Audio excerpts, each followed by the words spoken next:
Halo Sobat Trigama Edutainment, kali ini kita akan membahas mengenai bedah kisi-kisi profesional IPA untuk pendidikan profesi guru, terutama untuk guru SD. Ya, kali ini kita akan membahas per indikator dari soal itu, kemudian kita memberikan contoh prediksi dari soal tersebut. Ya, kita lihat nomor satu, yaitu adalah berkaitan dengan metode ilmiah. Di sini indikatornya mengatakan bahwa diberikan langkah metode ilmiah secara acak, kemudian peserta dapat mengurutkan dengan benar. Nah, berarti nanti bentuknya adalah soal untuk mengurutkan tahapan di dalam metode ilmiah. Kita lihat nomor satu, urutan langkah-langkah dalam metode ilmiah yang tepat adalah. Nah, berarti rekan-rekan diminta untuk mengurutkan rangkaian dari metode ilmiah ini secara tepat. Di mana kita ketahui bahwa urutan di dalam langkah metode ilmiah dimulai dari observasi atau identifikasi masalah, kemudian dilanjutkan tahap yang kedua yaitu rumusan masalah, dan yang ketiga hipotesis, dan yang keempat eksperimen, dan yang kelima adalah hasil dari eksperimen itu yaitu berupa data, kemudian dilakukan proses analisis data, dan selanjutnya adalah kesimpulan. Jadi jika kita urutkan sesuai dengan kaidah metode ilmiah yang tepat adalah option yang D, yaitu adalah merumuskan masalah, kemudian hipotesis. Dari hipotesis itu dilakukan rangkaian pembuktian melalui eksperimen dan dilakukan suatu kesimpulan. Jawabannya adalah D. Kemudian bentuk soal yang kedua, variasinya adalah diberikan langkah-langkah metode ilmiah secara acak, kemudian rekan-rekan diminta untuk mengurutkannya. Ya, perhatikan langkah-langkah metode ilmiah di bawah ini. Satu, hasil atau analisis data. Dua, observasi atau identifikasi masalah. Tiga, kesimpulan. Empat, hipotesis atau dugaan sementara. Yang kelima adalah eksperimen. Yang keenam adalah rumusan masalah. Pertanyaannya adalah urutan metode ilmiah yang tepat adalah. Berarti rekan-rekan diminta mengurutkan. Kembali lagi, seperti kita bahas tadi, urutan yang pertama adalah observasi. Yang kedua adalah rumusan masalah, yang ketiga adalah hipotesis, yang keempat eksperimen, ya, yang kelima adalah hasil atau analisis data, dan yang keenam adalah kesimpulan. Jadi jika kita urutkan tahapan yang pertama adalah observasi, berarti nomor 2. Setelah observasi dilakukan apa? Pembuatan rumusan masalah yaitu 6. Setelah rumusan masalah dibuat, maka dilanjutkan dengan pembuatan dugaan sementara atau hipotesis yaitu 4. Selanjutnya adalah dilakukan pembuktian hipotesis itu 5 dan kemudian memperoleh hasil itu 1 dan dilanjutkan dengan menghasilkan suatu kesimpulan yaitu 3. Berarti urutannya adalah 2, 6, 4, 5, 1, 3. Jawaban yang tepat adalah option yang B. Kita lanjut ke indikator yang kedua atau indikator 13 ya, materi topik yang kedua untuk profesional IPA guru SD. Ya, ini berkaitan dengan sistem organ pada manusia atau sistem pernafasan. Indikatornya adalah diberikan suatu gambar model sistem organ pernafasan, peserta dapat menjelaskan proses pernafasan perut. Jadi ini spesifik pada pernafasan perut. Nah, soal nomor 3 adalah perhatikan gambar berikut. Diberikan suatu gambar proses di mana udara masuk dan udara keluar, inspirasi dan ekspirasi. Ciri-ciri pernapasan perut pada waktu inspirasi adalah. Nah, diberikan option-option, nah, maka rekan-rekan bisa melihat di sini option mana yang sesuai dengan pernapasan perut.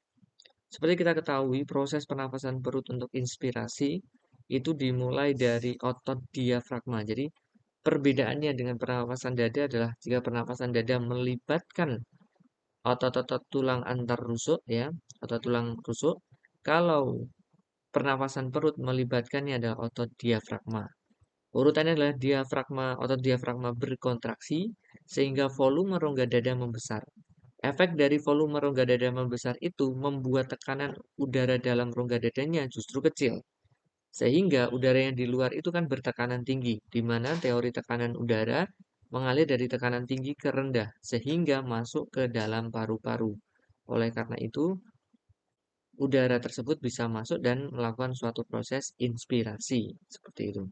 Berarti jika kita lihat dari option yang tepat di kasus ini atau di soal ini adalah otot diafragma berkontraksi, kemudian rongga dada membesar. Berarti option yang tepat adalah yang D. Nomor 4. Pada pernapasan perut saat inspirasi, posisi diafragma adalah ya, pada saat inspirasi, apakah melengkung ke arah rongga dada, apakah melengkung ke arah rongga perut, ataukah mendatar, ataukah berelaksasi, ataukah kontraksi dan relaksasi. Kita lihat pembahasannya. Dalam proses pernapasan perut dengan inspirasi, otot diafragma berkontraksi yang menjadikan diafragma itu mendatar. Kemudian volume rongga dadanya membesar. Sedangkan ketika ekspirasi, otot diafragmanya relaksasi, otot perutnya kontraksi, dan diafragmanya melengkung ke arah rongga dada. Jadi karena pertanyaannya adalah inspirasi, maka otot diafragma kontraksi yang mengakibatkan diafragma mendatar. Tadi jawaban yang tepat adalah option yang C.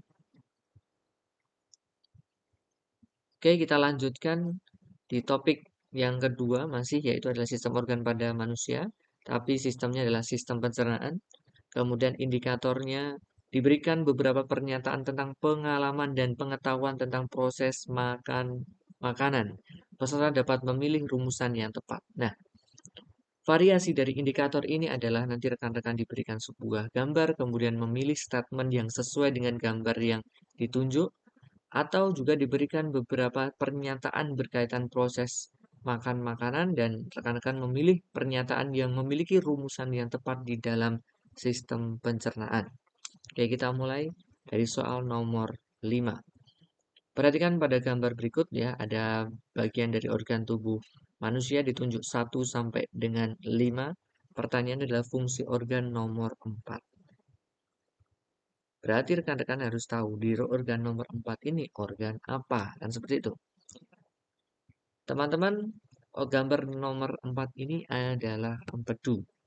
Nah, fungsi dalam pencernaan itu sendiri, empedu memainkan peranan sebagai pengurai lemak, membantu penguraian lemak. Kegunaan lainnya adalah membantu fungsi hati dalam pengeluaran zat sisa metabolisme dari dalam tubuh. Maka jika kita cocokkan dengan pilihan option yang ada pada soal ini, yang tepat adalah peran dari nomor 4 tadi adalah empedu adalah membantu pencernaan lemak, tapi bukan dengan enzim ya, berbeda dengan yang ada di usus halus ada lipase. Tapi kalau empedu dia membantu pencernaan lemaknya dengan cairan empedu. Oke, kita lanjutkan untuk soal nomor 6. Perhatikan gambar berikut. Ditunjuk adalah gambar nomor 1, 2, dan juga 3. Pernyataan yang tepat mengenai organ pencernaan dan fungsinya pada pencernaan manusia adalah terdapat pada tabel berikut.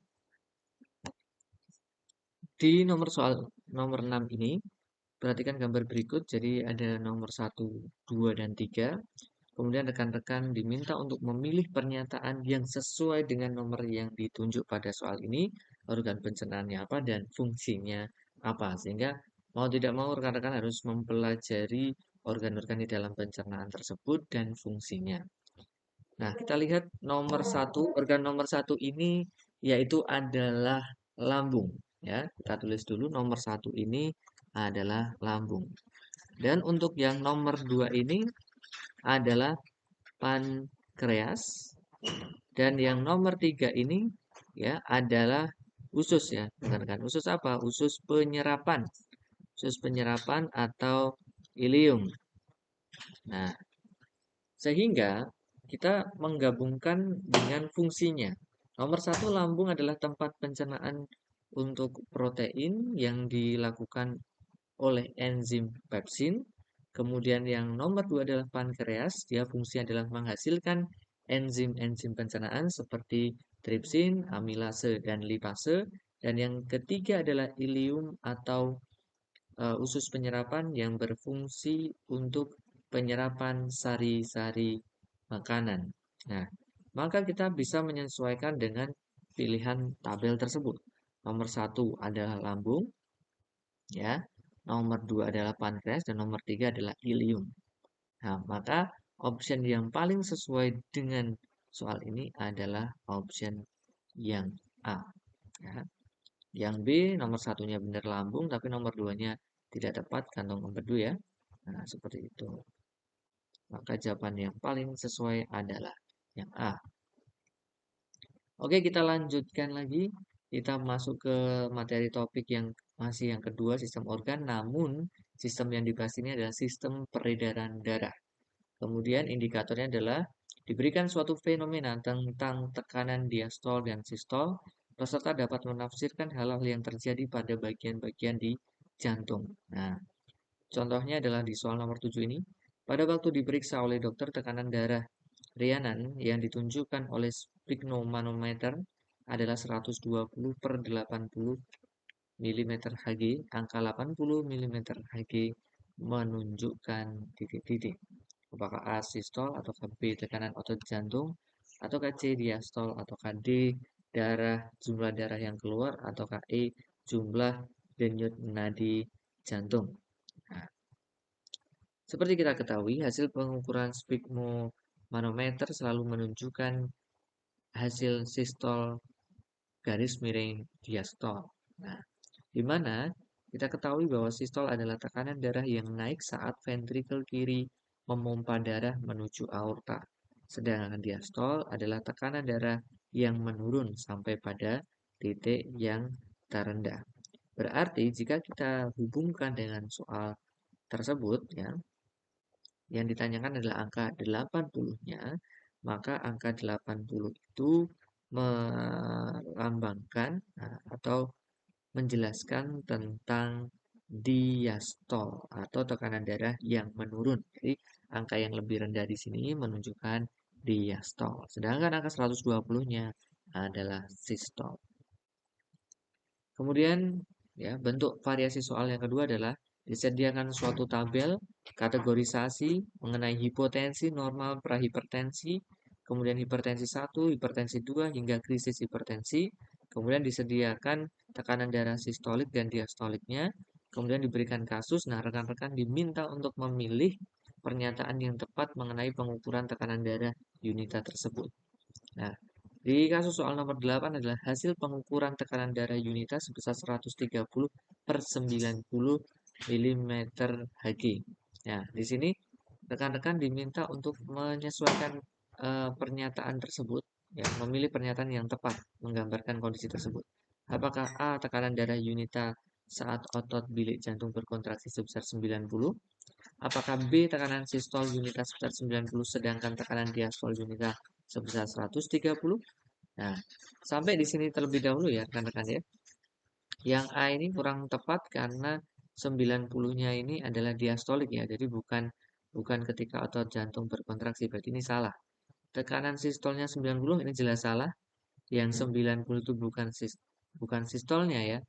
Nah, 90 itu diastolnya. Kalau mau kita bilang sistolnya itu berarti 130. Berarti ini kebalik, ini salah. Kemudian yang C, tekanan darah unita saat serambi jantung menguncup dan darah dipompa keluar sebesar 130. Nah, ini menguncup dan darah dipompa keluar. Nah, ini berarti apa? Berarti ini adalah sistolik. Nah, betul sekali. Maka jawaban yang tepat adalah C. Pembahasannya adalah tekanan darah merujuk kepada tekanan yang dialami darah pada pembuluh arteri darah ketika darah dipompa oleh jantung ke seluruh anggota tubuh manusia.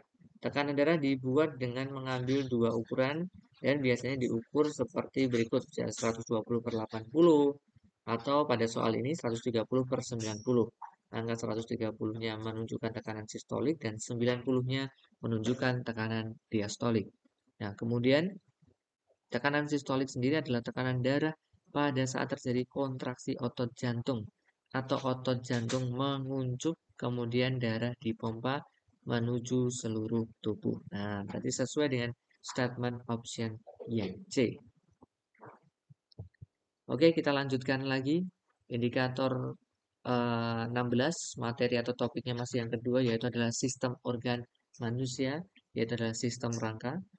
Indikatornya adalah diberikan pernyataan tentang rongga dada, kemudian peserta dapat mengidentifikasi tulang-tulang yang membentuk rongga dada. Jadi spesifik nanti ditanyakan mengenai tulang-tulang penyusun rongga dada. Oke, nomor 9. Rongga dada dibangun oleh tulang-tulang. Nah, jadi saya berikan ilustrasinya di soal nomor 9 ini. Nah, seperti kita ketahui bahwa rongga dada itu tersusun atas tulang rusuk, tulang dada, dan tulang belakang. Maka jawaban yang tepat adalah A. Soal nomor 10. Tulang rusuk manusia terdiri dari, nah ini ada ilustrasinya, tentu rekan-rekan mungkin sudah mengetahuinya. Yang pertama adalah kita ketahui bahwa ada rusuk sejati, ada rusuk palsu, dan ada rusuk melayang. Jumlahnya adalah yang pertama adalah 7 pasang rusuk sejati, kemudian ada 3 pasang rusuk palsu, dan ada 2 rusuk melayang. Maka jawaban yang tepat adalah option yang A. Oke, rekan-rekan, demikian soal yang kita bahas. Nah, apabila rekan-rekan guru SD menginginkan pembahasan yang lebih lengkap dalam artian setiap indikator dikupas untuk pelajaran IPA, kami menyediakan e-book yang nanti rekan-rekan bisa menghubungi nomor yang tertera di deskripsi untuk pembelian e-book ini dan bisa dipelajari beserta rangkumannya. Semoga mendukung persiapan dalam tes PPG dan kami doakan semoga rekan-rekan sukses semuanya. Terima kasih, salam hebat, salam cerdas, Trigama Edutainment. Sampai jumpa di video selanjutnya. Terima kasih.